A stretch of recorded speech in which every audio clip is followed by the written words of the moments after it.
Assalamualaikum warahmatullahi wabarakatuh. Salam sejahtera semua. Kami dari Universitas PGRI Argopuro Jember akan menjelaskan tentang materi pendekatan geografi.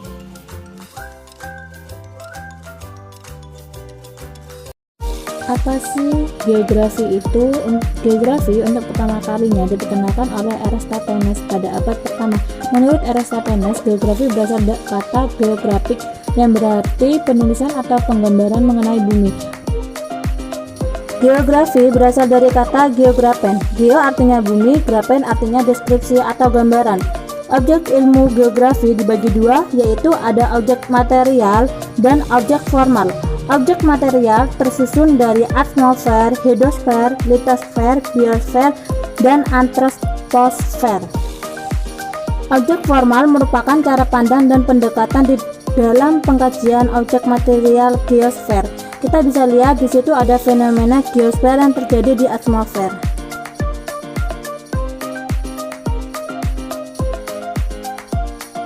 Pendekatan geografi dalam geografi modern yang dikenal dengan geografi terpadu atau integrated geography digunakan tiga pendekatan. Ketiga pendekatan tersebut yaitu analisis keuangan, kelingkungan atau ekologi dan kompleks wilayah. Selanjutnya, konsep-konsep geografi yang akan dikemukakan dalam tulisan ini mencakup A. Tempat dalam analisis geografi. Konsep tempat memiliki peran penting karena kependudukan dan kontribusi tempat memberi banyak arti.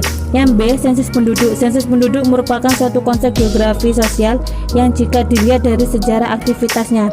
Yang C. Iklim. Iklim menurut Ensiklopedia Indonesia adalah keadaan rata-rata dari cuaca di suatu daerah dalam periode tertentu. Laut. Laut dalam Ensiklopedia Indonesia diartikan sebagai keseluruhan massa air yang saling berhubungan mengelilingi semua sisi daratan di bumi. Laut yang besar dinyatakan sebagai samudra atau lautan. Lingkungan dalam Ensiklopedia Indonesia didefinisikan sebagai segala sesuatu yang ada di luar suatu organisme, meliputi lingkungan benda mati atau abiotik, dan lingkungan hidup disebut biotik. F. Benua. Istilah benua dalam Ensiklopedia Indonesia merujuk pada suatu daratan yang begitu luas sehingga bagian tengah daratan yang luas tersebut tidak mendapat pengaruh angin laut sama sekali. G. Peta. Peta adalah permukaan bumi yang dilukiskan pada bidang datar. H. Kota. Konsep kota sebenarnya merujuk kepada fenomena yang sangat bervariasi sesuai dengan perbedaan sejarah dan wilayahnya. Namun secara umum istilah kota adalah tempat di wilayah tertentu yang dihuni cukup banyak orang dengan tingkat kepadatan penduduk yang cukup tinggi. Selanjutnya, prinsip dasar geografi. Prinsip suatu ilmu digunakan sebagai dasar untuk menjelaskan fenomena yang terjadi dengan memahami karakteristik yang dimiliki dan keterkaitan fenomena tersebut dengan permasalahan lainnya. Adapun prinsip-prinsip yang dipegang dalam geografi sebagai berikut. Distribusi adalah persebaran fenomena geografi. B. Interrelasi adalah pola hubungan atau keterkaitan antar fenomena yang terjadi di permukaan bumi. C. Deskripsi adalah penjelasan fenomena yang ada di bumi. D. Korologi adalah kondisi suatu wilayah atau perpaduan distribusi, interrelasi, dan deskripsi. Selanjutnya, ruang lingkup geografi. Ruang lingkup geografi adalah segala fenomena yang terjadi di permukaan bumi dengan berbagai macam organisasi keruangannya yang mana terdapat beberapa pendapat dari para ahli, seperti William Crick. Apabila bumi dipandang dari segi teori lingkungan hidup, ruangan lingkup geografi dikelompokkan menjadi tiga lingkungan, yaitu A. Lingkungan fisik atau abiotik yang dapat disebut makhluk tak hidup, seperti tanah, udara, air, dan sinar matahari. B. Lingkungan biologis atau antibiotik yang dapat disebut sebagai makhluk hidup seperti binatang, tumbuh-tumbuhan termasuk di dalamnya adalah manusia. C.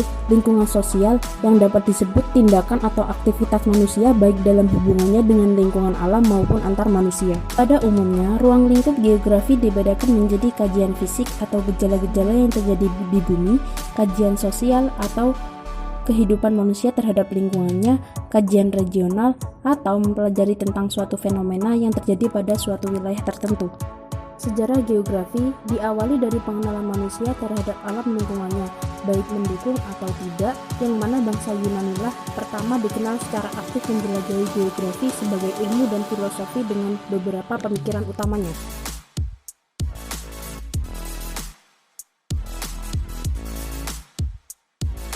Selain bangsa Yunani, ada pula bangsa Romawi memberi sumbangan pada pemetaan karena mereka banyak menjelajahi negeri dan menambahkan teknik baru.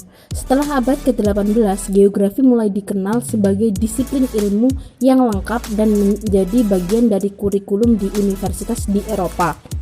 Generalisasi geografi. Satu wilayah kepulauan Indonesia terletak antara 90 derajat sampai 140 derajat bujur timur serta 6 derajat lintang utara sampai 11 derajat lintang selatan. Oleh karena itu, negara kita beriklim tropis.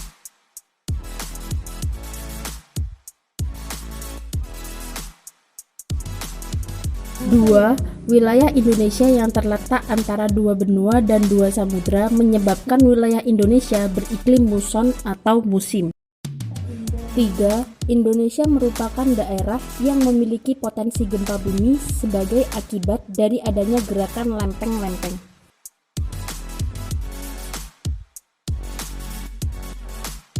Selanjutnya, teori-teori geografi.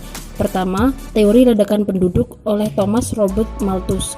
Dalam teorinya tersebut, Malthus berpendapat bahwa A. Masyarakat manusia akan tetap miskin karena terdapat kecenderungan pertambahan. B. Pertambahan penduduk dapat diibaratkan deret kali atau deret ukur.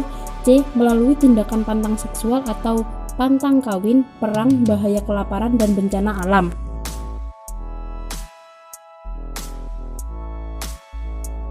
2. Teori pengaruh iklim terhadap peradaban menurut Ellsworth Huntington, yang mana secara garis besar pokok-pokok pemikirannya sebagai berikut. A. Peradaban besar yang ada di kawasan Asia Tengah dan Barat Daya pada zaman kuno di mana kondisi mengerikan sekarang ini dari daerah-daerah tersebut. B. Kekeringan di wilayah ini pada masa sekarang kelihatannya tidak sesuai dengan posisinya terdahulu sebagai pusat kerajaan. C. Proses semacam ini harus menjadi bagian dari suatu proses yang lebih besar, fenomena-fenomena yang lebih umum. Teori lokasi lahan Johann Heinrich von Thunen, yaitu dengan mengambil satu pusat kota sebagai satu-satunya tempat memproduksi barang-barang yang dibutuhkan seluruh negara. Daerah-daerah di sekitarnya hanya sebagai pemasok bahan mentah lain ke kota. Teori-teori geografi.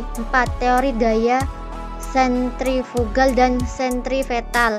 Adapun isi pokok teori tersebut yang menyebabkan pada masyarakat kota terjadi daya sentrifugal dan sentripetal disebut sebagai berikut. Pertama, untuk daya sentrifugal. A. Terdapat gangguan yang sering berulang. B.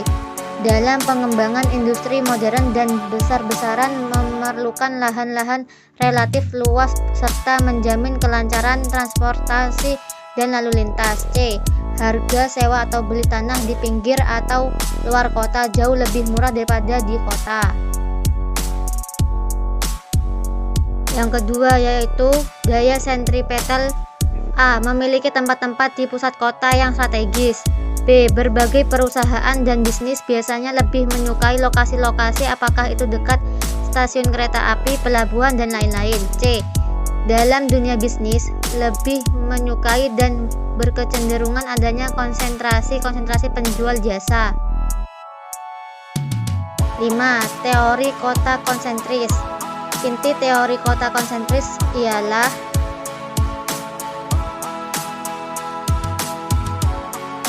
A. Pada hakikatnya kota itu meluas secara seimbang dan merata dari suatu pusat atau inti, sehingga muncul zona-zona baru sebagai perluasannya. B. Pada setiap saat dengan demikian dapat ditemukan sejumlah zona yang konsentris letaknya, sehingga struktur kota menjadi bergelang. C. Di pusat kota pertama terdapat zona pertama Central Business District, disingkat PCD. Jika di Chicago disebutnya Loop, fungsi Loop tersebut untuk sebagai pusat atau jantung kehidupan, perdagangan, perekonomian, dan kemasyarakatan. 7. Teori konflik antar suku bangsa nomadik. Adapun isi pokok teori tersebut ialah stepa padang rumput, tanah, dan hewan. A. Stepa padang rumput di Asia dengan musim dingin yang kejam tidak memungkinkan pengolahan alam yang intensif. B. Dimanapun tanah secara alami sangat sesuai dengan jenis pastoral untuk memelihara kawanan ternak dan hewan. Sekian teori pembelajaran tentang ilmu geografi dari kelompok kami. Apabila ada salah kata mohon maaf. Wassalamualaikum warahmatullahi wabarakatuh.